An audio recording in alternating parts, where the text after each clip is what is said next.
Olá, bom dia. Eu queria agradecer o convite da Paula para participar da monografia dela, fiquei muito feliz. Queria cumprimentar os professores Marcelo e Elza e os demais presentes, né? Eu não posso estar aí hoje por um motivo de acompanhamento médico, mas eu fiquei muito feliz em poder participar da banca da Paula, mesmo à distância, mandando minha contribuição por vídeo. O trabalho dela é muito interessante, a gente enfrentou um desafio grande, que foi tentar fazer uma extensão numa zona rural, e eu fiquei muito feliz que ela escolheu fazer a monografia dela baseada nesse tema, e é um produto desse projeto também, né? Eu vou tecer alguns comentários a respeito do trabalho da Paula, né? Do seu trabalho, Paula. E espero que sejam úteis e que provoquem algum tipo de discussão aí com os professores Marcelo e Elza, tá? Então, eu já agradeci. Queria dizer que o trabalho está muito interessante e que tem pontos que me chamaram bastante atenção, e aí eu vou falar para você, tá bom? O primeiro ponto que eu gostaria de falar é o título do capítulo 2, que você dá um título bem geral. Eu tenho uma sugestão de, ao invés de você falar da situação da mulher na sociedade, você falar sobre quais aspectos sobre gênero, sobre a condição feminina, podem ser destacados para introduzir o seu projeto, o seu trabalho, tá? Porque quando você fala da situação da mulher na sociedade, é algo muito geral, né? É algo exaustivo, né? E na verdade você destacou alguns aspectos que você utilizou posteriormente, ok? O segundo ponto se refere ainda ao capítulo 2 e você faz um apanhado histórico, né, de como que a questão do gênero e a questão feminina foi sendo entendida. E eu fiquei pensando que talvez a gente esteja vivendo um momento muito específico. E aí eu te faço essa pergunta: será que o momento atual não possui uma característica específica em função da capacidade de comunicação que nós possuímos atualmente? Porque a questão rural, ela implica numa questão de isolamento, né? De uma questão de você estar muito mais ligado àquele contexto socioambiental ali, do que estar ligado aos demais contextos urbano ou outros contextos rurais. Obviamente que tem comunicação, as pessoas se comunicam, mas esse tipo de troca, esse tipo de comunicação no meio rural é mais difícil, a gente sabe. E aí eu fiquei pensando que com o momento atual de maior possibilidade de comunicação, todo mundo tem o celular, né? O carrilho mesmo, as pessoas têm acesso à internet, né? Será que isso não está causando um impacto? Será que não seria interessante você colocar mais um item no quadro 1, que seria esse momento histórico da globalização? Então, eu coloco isso para você pensar junto com o Marcelo e ver o que vocês acham. O outro ponto que eu gostaria de destacar seria, talvez você pudesse acrescentar alguns dados demográficos no seu capítulo 2, para a gente ter um entendimento do que é o meio rural no Brasil, o que é o meio rural em Sergipe e o meio rural em Itabaiana.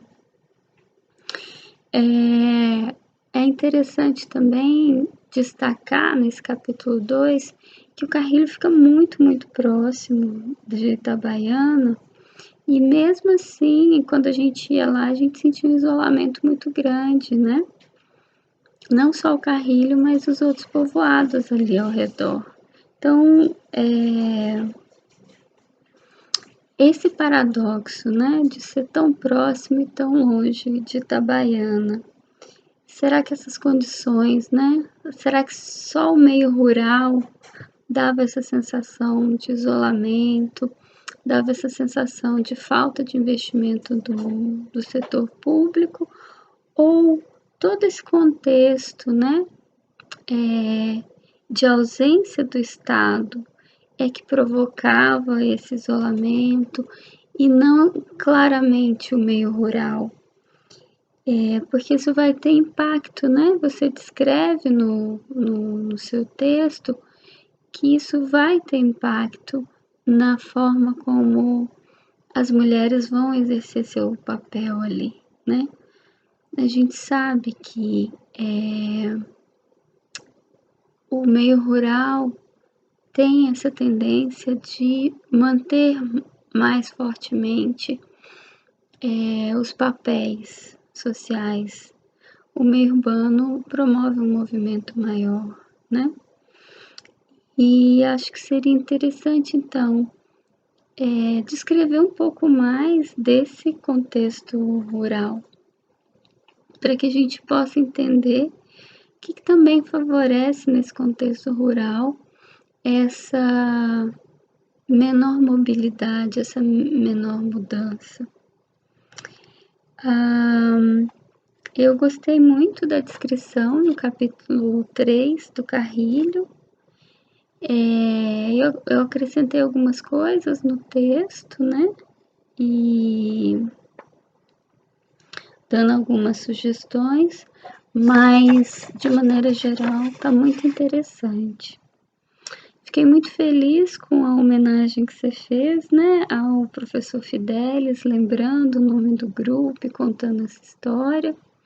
Isso é muito interessante no seu trabalho, porque você dá um tom muito afetuoso ao texto, é muito agradável o texto.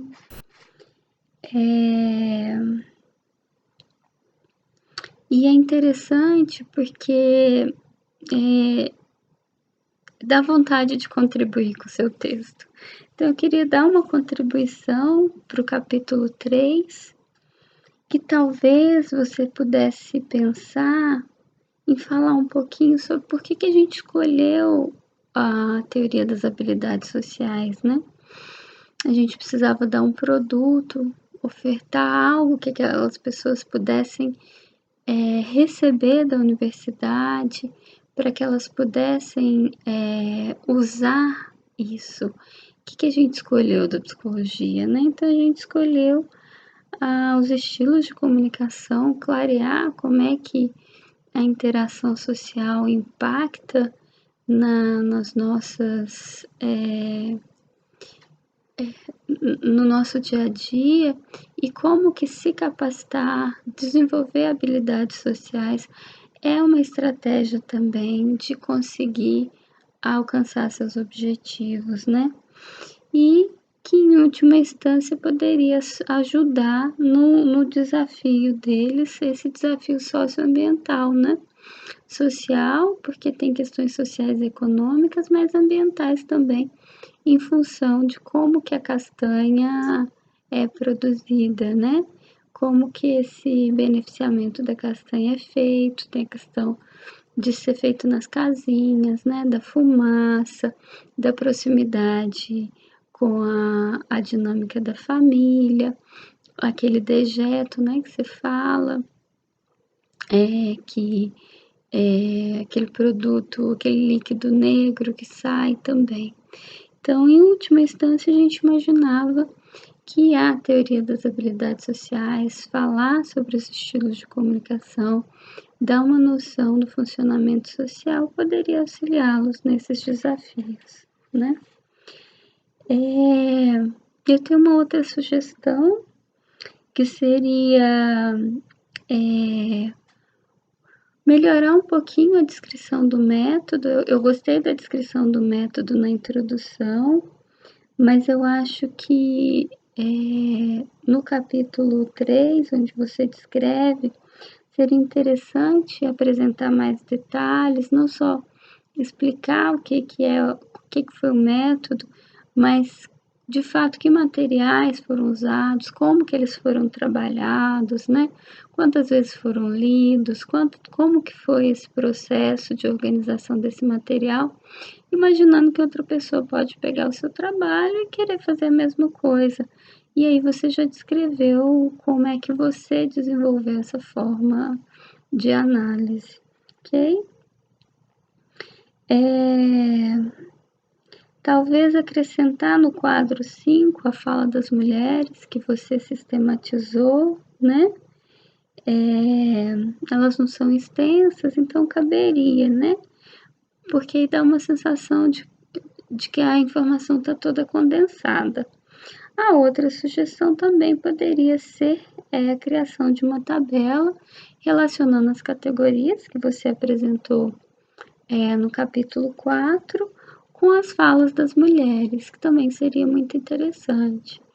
A minha sugestão é que você ache uma forma de apresentar a fala das mulheres mais sistematizadas, de forma que eu possa lê-las e associar as categorias, associar as informações, por exemplo, do quadro 5, ou ter uma noção geral de como que as informações do seu trabalho estão relacionadas. E uma tabela ou um quadro ajuda bastante nisso. Um outro aspecto, que aí é uma ligação entre o capítulo 3 e o capítulo 4, seria explicar com mais detalhes o que seria o dia de folga, né?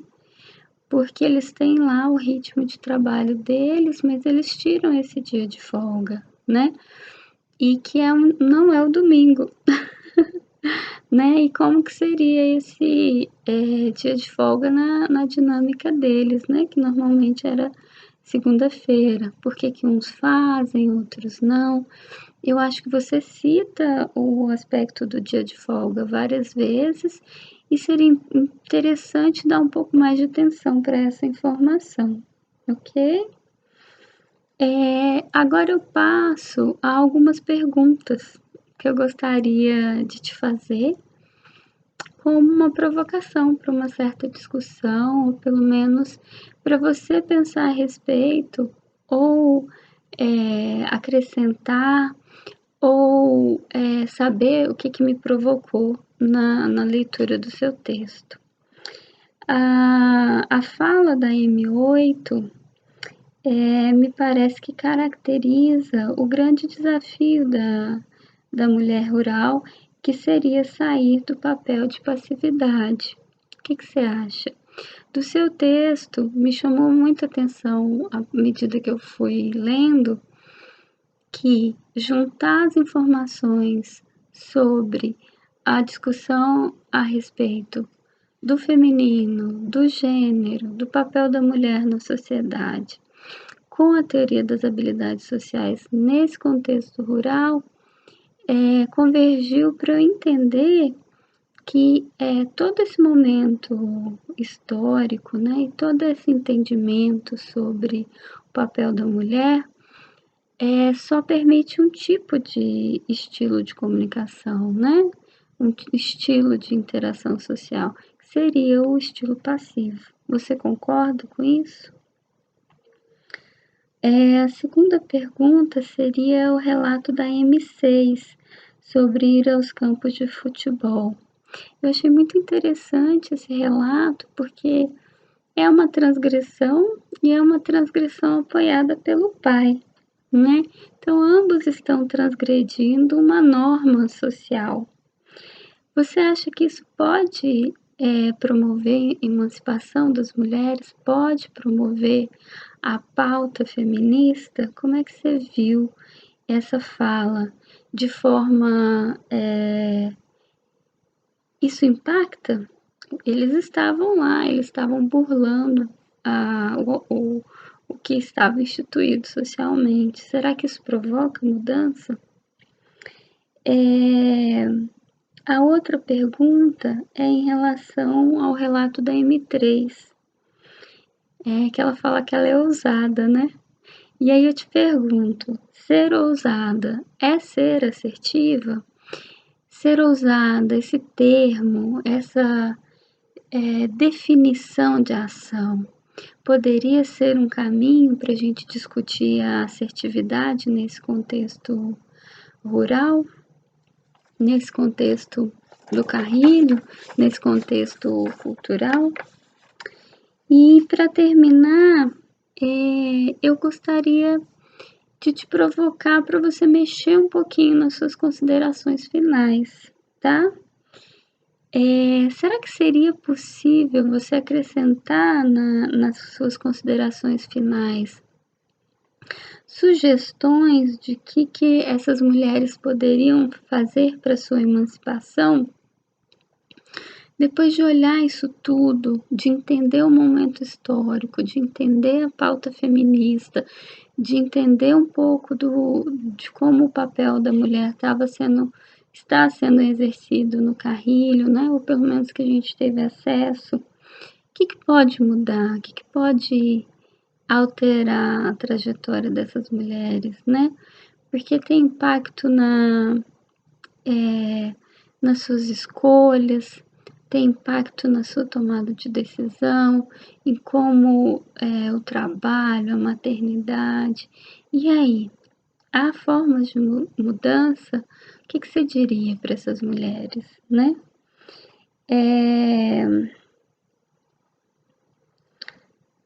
Como que os jovens poderiam ser inseridos nesse processo, né? Porque a gente teve muito mais acesso às crianças e os jovens do que as mulheres. Será como que a gente poderia aproveitar isso, né? A gente sabe disso. Como que, de maneira geral, então, a universidade poderia contribuir para tornar as pautas feministas mais reais lá no Carrilho, ou pelo menos, além disso, extrapolar e pensar como é que essas pautas poderiam ser vistas no contexto rural, né? Porque elas têm alguns desafios bem característicos, né? Principalmente no Carrilho, essa questão do conflito entre o trabalho, a extensa jornada, a maternidade e o matrimônio, né? Como é que você pode pensar o que você traz, que é a sua preocupação com a pauta feminista e esses desafios dessas mulheres? O que você poderia dizer para elas no final das contas, né? Eu acho que são essas as minhas contribuições. Eu segui essas orientações, fiz as marcações no texto, usei o post-it, tudo que estava na pastinha. Foi uma alegria, eu acho que você entregar o seu material na pastinha, com aquele cuidado, não poderia provocar outra reação em mim do que ter muito cuidado com o seu trabalho, ter vontade de olhar, de analisar, de contribuir. Quando a gente se encontrar, então eu vou te entregar com as minhas sugestões, né? Aqueles aspectos do texto, do português. Eu acho que há algumas coisas que podem ser melhoradas, mas que são tranquilas, que eu posso passar para você e que você vai trabalhar isso no texto como uma revisão, viu? As questões principais foram essas que eu apontei agora. Então, mais uma vez, muito obrigada. Fico pensando que essa comunicação à distância, mediada pela internet, talvez seja também uma possibilidade para a gente poder ter mais contato lá com o pessoal do Carrilho, né? Talvez pensar algumas coisas nesse sentido também. Um forte abraço, bom trabalho aí e nos vemos em breve. Tchau!